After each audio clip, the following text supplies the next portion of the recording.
1926년 2월 13일 동아일보 1면 제일 윗부분에 이런 기사가 실렸습니다. 화면 보시죠. 무슨 낯으로 이 길을 떠나가나. 자, 그런 제목이었습니다.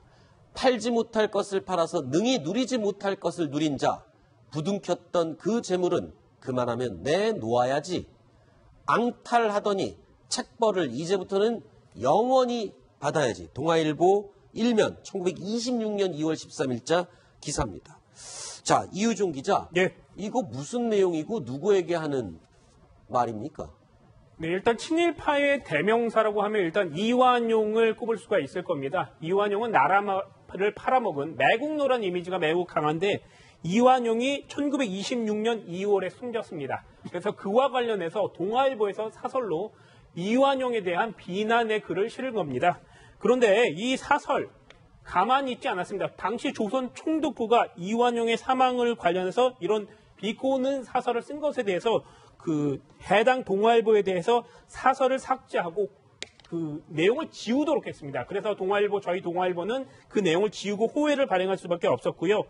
그리고 그 해당 이런 일이 발생한 뒤에는 이완용에 대해서 좀 더 희화화되는 내용들이 나오기 시작합니다. 네. 천도교에서 발행하는 대벽이라는 잡지가 있었는데요. 네. 여기에서는 이렇게 말합니다. 그 이완용이 죽는다 하던 이완용이 아주 죽고 말았다. 이런 네. 비꼬는 얘기를 했었고요. 또 그 이완용에 관해서 당시에 화장실에 낙서를 사람들이 굉장히 많이 했습니다. 네. 네, 그랬는데 이것이 줄어들 것이다. 이런 얘기를 쓰기도 했습니다. 네.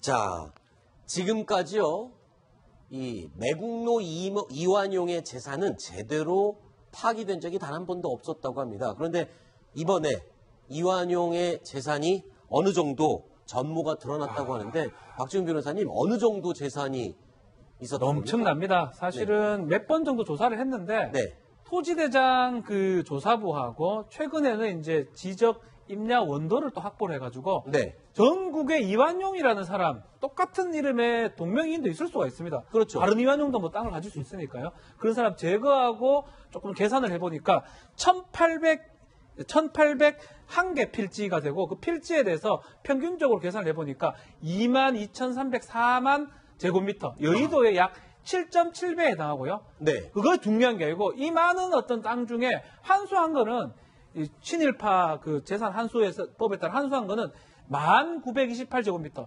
0.05%밖에 한수를 못했습니다. 아하. 정말 엄청난 땅을 소유했었고 한수는 못했기 때문에 그걸 뭐 어디 팔았는지 뭐 어땠는지 잘 모르겠지만 네. 일단은 그 많은 친일파 지금 이완용의 후손들이 뭐 저 땅 내지 저 땅을 판 돈들을 갖고 있지 않을까 이렇게 추정이 되는 그런 대목입니다. 아니 0.05%밖에 환수를 하지 못했다 그러면 99% 이상의 그 땅들은 그럼 다 어떻게 된 겁니까, 이유종 기자?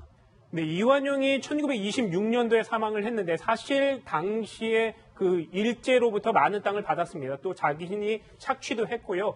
그런데 대부분 해방하기 이전에 99.5%를 팔아 넘깁니다. 사실 일제강점기에 이완용은요, 현금 부자로 매우 알려졌습니다. 그래서 사채놀이도 굉장히 많이 했고, 그렇기 때문에 대부분의 재산이 어디로 갔는지 행방을 찾기가 참 묘연한 상황입니다. 그러니까 땅이 아니고 지금 그 해방되기 전에 전부 다 팔아서 현금화 시켰다는 거군요. 네, 맞습니다. 일부는 너무 많기 때문에 아주 일부만 남겨둔 땅들이 있습니다. 그런 네. 땅들은 후손들이 넘어가서 또 소송도 걸리고 여러 가지 일들이 진행되고 있긴 하지만 그 이전에 대부분의 땅을 이완용이 부동산 개발 이런 걸로 부풀려서 돈을 많이 회수했습니다. 그래서 현금으로 축적했기 때문에 지금 찾기가 매우 묘연한 상황입니다. 네.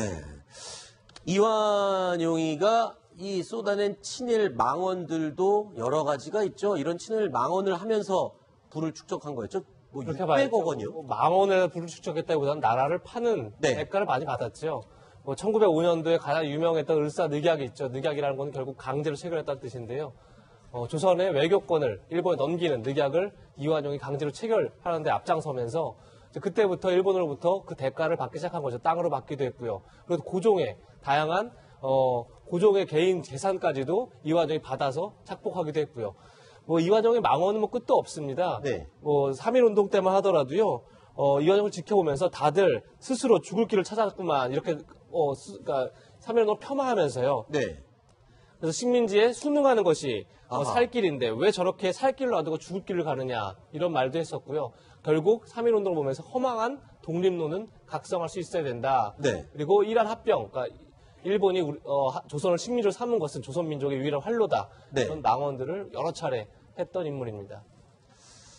자, 이 재산을 다 환수하지 못한 것도 속상한데 환수했던 것도 다시 돌려줘야 되는 상황이 있었다면서요? 이거 무슨 말입니까? 그런 사례가 적지 않게 발생했습니다.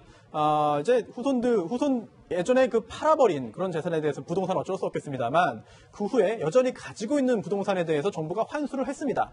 그런데 후손들이 반환 소송을 이제 제기해서 결국 받아간 적이 많았는데요. 그 대표적인 네. 사례가 바로 이완용의 증손자 이모 씨 사례입니다. 90년에 정부 상대로 소송을 제기했고 결국 승소했습니다. 그래서 네. 서대문구에 있는 시가 30억 원 상당의 토지를 받아서 돌려받았고요. 그다음에 팔은 후에 캐나다로 이민을 갔습니다. 네. 그런데 법원이 당시에 밝혔던 이유가 있는데요. 아무리 친일파라 하더라도 근거가 법적으로 있어야 된다. 재산을 환수할 수 있는. 그런데 저 당시에는 근거 법령이 없었고요. 네. 2005년에 이르러서야 친일 반민족 행위자 재산의 국가 기속에 관한 특별법이 제정됩니다. 네. 그래서 그 후에는 지금 정상적으로 찾아서 국가가 환수할 수 있습니다. 하지만 그 법 2005년도에 법 제정되어 시행되기 이전에는 정부가 찾아서 환수를 했지만 다시 다 돌려주는 상황이 발생했거든요. 네. 그러면서 재판부가 입법부를 질타합니다. 네. 입법부가 법을 만들지 않았기 때문에 발생한 일이다라고 네. 질책을 했고요. 그 정도로 그동안 굉장히 긴 시간 동안 국회가 법을 만들지 않아서 이런 일이 발생할 수밖에 없었습니다. 자, 이 어마어마한 나라 팔아먹은 재산 얼마나 많은지 지금 3대가 아직도 그 나라 팔아먹은 재산으로 소위 말하는 잘 먹고 잘 살고 있는 상황인 것 같은데 자손은 많습니까? 정리가 좀 돼야 되는데 외국으로 간 사람들이 많습니다. 외국으로 간 사람? 예, 미국이나 이제 이민 가서 여기서 살면 좀 살기 어려우니까 우리 이런 얘기 합니다.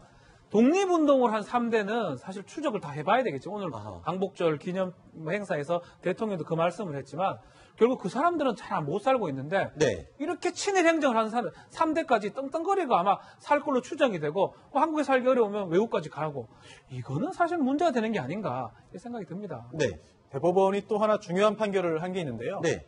이 친일파의 재산을 후손들로부터 매수를 한 사람들이 있을 거 아닙니까? 네. 그런데 모르고 산 경우에는 국가가 그걸 환수할 수 없다는 판결을 선고합니다. 아하. 그래서 그 후에는 모르고 샀던 사람들은 여전히 그 부동산을 보유할 수 있고요. 네. 다만 그 친일파 후손들이 그 토지를 매각한 돈을 받았을 테니까 친일파 후손들을 상대로 해서 정부가 부당이득 반환을 이제 소송을 통해서 해서 이긴 다음에 강제 집행을 해야 되는데 네. 이미 어딘가로 다 써버렸거나 아니면 은닉을 했거나 아니면 이미 해외로 이제 이민을 가서 행방을 찾지 못하기 때문에 사실상 후손들이 친일파의 후손들이 그러한 재산적인 이익을 다 챙기는 상황으로 지금 발생하고 있습니다. 자, 이 안타까운 마음 대통령도 똑같이 가지고 있습니다. 오늘 대통령이 이렇게 얘기했습니다. 들어보시죠. 독립운동하면 3대가 망하고 친일하면 3대가 흥한다는 말이 사라지게 하겠습니다. 독립유공자 3대까지 합당한 예우를 받도록 하겠습니다. 생활이 어려운 모든 자녀, 손자녀를 위해 생활지원금 사업을 새로 시작하고 500여억 원을 투입하겠습니다. 네, 대통령께서는 이제 독립운동을 한 그런 이제 후손들에게 지원하겠다는 얘기를 하셨는데 그게 좋은 얘기입니다. 딱 국가가 네. 반드시 해야 할 일이죠. 근데 문제 이런 것 같습니다. 매국노 이완용에는 암살 시도가 있었습니다. 네. 1909년 얘기입니다. 네. 암살 시도했던 당시 청년 독립운동가 이름이 바로 이재명입니다. 이재명 열사가 1909년도에 암살 시도했는데 네. 바로 그리고 나서 그 다음에 사형 집행을 당합니다. 과연 독립운동가 후손들이 굉장히 국가로부터 보호받아야 되는데 과연 그 후손들이 결국 다 사라지고 없어진 상태가 많은 거죠. 그래서 네. 너무 늦었지 않나 이런 안타까운 마음을 전하고 싶습니다. 그렇군요. 매국노 이완영을 암살을 하려고 시도했던 애국 청년의 이름이 우리 이재명 차장과 같은 동명이인이었군요. 이재명. 알겠습니다. 기억하겠습니다. 자, 다음 이야기로 넘어가겠습니다. 8번째 이야기 준비되어 있습니다. 오늘 저희가 9위로 꼽은 소식입니다. 확인해 보시죠.